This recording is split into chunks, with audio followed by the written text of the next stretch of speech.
மக்கள் நீதி மையத்திற்கு மீண்டும் டார்ச் சின்னம். கோவை தெற்கு தொகுதியில் மக்கள் நீதி மைய நிர்வாகிகள் பட்டாசு வெடித்தும் பொதுமக்களுக்கு இனிப்புகள் வழங்கியும் கொண்டாட்டம்.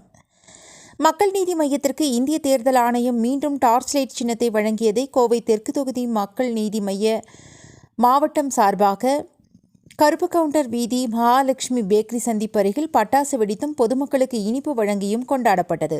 நிகழ்வில் மாவட்ட செயலாளர் பிரபு, மண்டல அமைப்பாளர் சித்திக், தாஜுதீன், துணை செயலாளர் சத்யநாராயணன், பொருளாளர் சிராஜுதீன், மாநகர செயலாளர் பூபதிராஜ், மீனாட்சி சுந்தரம், துணை செயலாளர் மாரியப்பன், மாவட்ட அமைப்பாளர் ரவிசங்கர், துணை அமைப்பாளர் கிருஷ்ணமூர்த்தி, AKB பாபு, VP முருகன், சுப்பிரமணி, பால வெங்கடேஷ் மற்றும் மைய நண்பர்கள் பங்கேற்றார்கள்.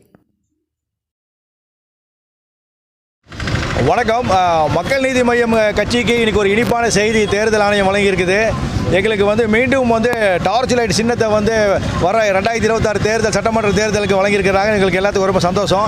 அந்த சந்தோஷத்தை எனக்கு தெற்கு தொகுதியில் நாங்கள் கொண்டாடி இருக்கிறோம். பொதுமக்களுக்கு இனிப்பு வழங்கியும் பட்டாசு வெடிச்சும் நாங்கள் கொண்டாடி இருக்கிறோம். விரைவில் தேர்தல் அறிவிப்பாங்க. கண்டிப்பாக டார்ச் லைட் சின்னம் தமிழகத்தில் முக்கியமான இடத்துலலாம் போட்டி போடும்.